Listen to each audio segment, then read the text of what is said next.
Most gardeners buy the plant with the biggest, most colorful bloom sitting on the nursery shelf and assume that's the safest choice.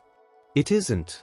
8 of the most popular plants sold in American garden centers right now are also some of the biggest disappointments once they're actually in your yard, and almost nobody finds out until the second or third season, long after the receipt is gone.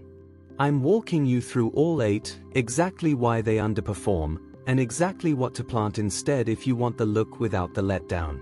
Before we start, tell me in the comments if you've ever bought a plant everyone recommended, only to watch it disappoint you within the first year. Number 1 is Hydrangea, specifically the classic big leaf mophead type sold everywhere every spring in that unmissable blue or pink bloom. It photographs beautifully in the pot, which is exactly why it sells so well, and it's also exactly why so many people end up frustrated a year later. Big leaf hydrangea sets its flower buds in late summer for the following year, which means one hard frost, one bad late spring cold snap, or one overly aggressive fall pruning session wipes out an entire year of blooms before they ever open. In zones 5 and 6 especially, this happens constantly, and most gardeners have no idea why their hydrangea produces nothing but leaves some years. It's technically hardy in zones 5 through 9, but hardy just means the plant survives, not that it flowers reliably. If you want the same look with dramatically better odds of consistent blooming, Panicle Hydrangea sets its buds on new growth each spring instead of the previous year's would, which means winter damage or a rough pruning mistake doesn't cost you the entire season. Limelight is the variety most worth looking for if you want that swap. Number 2 is Knockout Rose. This one gets marketed as nearly foolproof, and for the first 2 or 3 years, that reputation holds up. The problem shows up later. Knockout roses are extremely susceptible to rose rosette disease, a virus spread by a microscopic mite that has spread aggressively across the country over the past decade, specifically because knockout roses were planted in such enormous numbers in such close proximity to each other. Once a plant is infected, there's no cure. You have to remove and destroy it, roots and all, before it spreads to everything else nearby. It's hardy in zones 4 through 9 and does bloom reliably in its healthy years, which is exactly why people don't see the disease coming until it's already established in a whole bed. If you want a nearly maintenance-free rose without that specific vulnerability, look at rugosa rose varieties instead, which show significantly higher resistance to the same mite and virus combination. Number 3 is Butterfly Bush. Nurseries market this one directly at pollinator gardeners, and the flowers genuinely do attract butterflies in large numbers, which is exactly why it sells so consistently. What doesn't get mentioned on the plant tag is that butterfly bush is classified as an invasive species in several states, including Oregon and Washington, because it self-seeds aggressively and escapes cultivated gardens into wild areas where it outcompetes native plants that local wildlife actually depends on for their full life cycle. Butterflies feed on the nectar, but their caterpillars can't eat the foliage, so you're feeding adult butterflies while doing nothing for the next generation. It's hardy in zones 5 through 9. If you want a plant that genuinely supports the entire butterfly life cycle instead of just the adult stage, native milkweed or native aster species do both jobs at once, feeding adults and hosting caterpillars, without the invasive spread risk. Now here's something worth knowing before we go further. Number 7 on this list is a plant almost every American homeowner has planted at some point, and it's quietly one of the most disappointing perennials on this entire list once you understand what it's actually doing underground. I'll get to it, but first, tell me honestly, has a low-maintenance plant tag ever turned out to be the exact opposite once you got it home? Number 4 is Bradford pear, technically a tree rather than a perennial, but it belongs on this list because it might be the single most oversold plant in American landscaping history. It was marketed for decades as the perfect fast-growing ornamental tree, covered in white blooms every spring with none of the maintenance concerns of other flowering trees.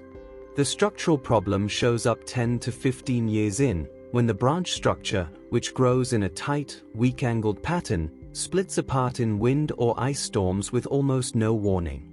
It's hardy in zones 5 through 9 and grows aggressively, which is also the reason it's now classified as invasive in several states, since birds spread the seeds into wild areas where it forms dense thickets that crowd out native trees. If you want the same white spring bloom without the structural failure and invasive spread, serviceberry is a native alternative that blooms just as heavily, feeds birds with actual edible berries afterward, and has a naturally strong branch structure that won't split apart in a storm. Number 5 is English ivy, sold constantly as the ultimate low-maintenance ground cover for shaded areas where nothing else seems to grow. It does establish fast and does cover ground quickly, which is precisely the problem. English ivy doesn't stop at ground cover, it climbs, and once it reaches a tree trunk, it climbs that too, eventually adding enough weight and reducing enough sunlight to the tree's own leaves that it can genuinely kill mature trees over time. It's hardy in zones 4 through 9, and it's classified as invasive across most of the eastern and western United States because it escapes yards into forested areas and smothers native understory plants entirely. If you want fast shade ground cover without the tree climbing, forest invading behavior, look at native pachysandra or wild ginger instead, both of which stay low and spread laterally without the vertical climbing habit that makes ivy so destructive long term. Number 6 is Japanese barberry, sold heavily for its compact size, deep burgundy foliage, and deer resistance, all of which are genuinely true selling points. What doesn't make it onto the plant tag is that Japanese barberry creates the exact humid microclimate underneath its dense branch structure that deer ticks specifically prefer, and research has directly linked yards with barberry plantings to measurably higher tick populations than yards without it.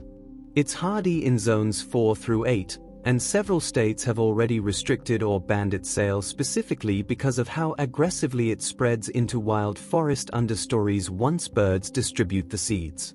If you want that same compact burgundy foliage and deer resistance without the tick habitat problem, 9 bark varieties with dark foliage give you a similar visual effect with none of the same ecological baggage. Number 7 is daylily. And I want to be honest about this one because it's not a disease or invasiveness problem the way the others on this list are, it's a marketing gap. Daylilies get sold as constant bloomers, and technically the plant as a whole does bloom for weeks, but each individual flower only lasts a single day, which is exactly where the name comes from. What most gardeners don't realize until they're already disappointed is that the popular older varieties sold cheaply at big box stores often have shorter overall bloom windows than the marketing implies, sometimes only 2 to 3 weeks of real color before the show is essentially over for the year. It's hardy in zones 3 through 9 and extremely low maintenance, which is exactly why it keeps getting recommended despite the underwhelming bloom duration on cheaper varieties. If you want the same easy care reputation with a genuinely longer bloom window, look specifically for reblooming varieties like Stella de Oro or Happy Returns, which are bred to produce flushes of new blooms continuously from late spring through fall instead of one concentrated few weeks. Number 8 is Arborvitae, sold constantly as the fast, dense, evergreen privacy screen every homeowner wants along a property line. It does grow quickly, which is exactly why it's recommended so often for instant privacy.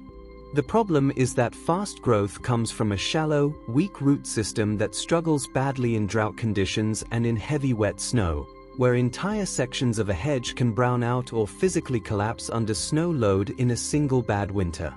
It's hardy in zones 3 through 7, and once a section browns out from drought stress or winter damage, Arborvitae generally does not regrow from bare wood, meaning you're left with a permanent gap in what was supposed to be a solid privacy screen. If you want the same fast, dense evergreen screen with a stronger root system and better resilience to both drought and heavy snow, look at eastern red cedar or a mixed native evergreen hedge instead, both of which establish nearly as fast while handling weather stress considerably better over the long term. That's all 8. Every single one of them sold constantly, recommended constantly, and disappointing in a way that usually doesn't show up until you've already spent the money and the season on it. None of this means these plants are worthless. Plenty of people grow them successfully, but understanding exactly what you're trading away in disease risk, invasive spread, or underwhelming performance means you're making that choice with real information instead of just trusting the nursery tag. If any of these caught you off guard, or you've already been burned by one of them without realizing why, tell me which one in the comments. And if this saves you from a disappointing season this year, that's exactly why subscribing matters. The next video breaks down the exact native alternatives to every plant on this list, with the same specs, same zones, and none of the drawbacks.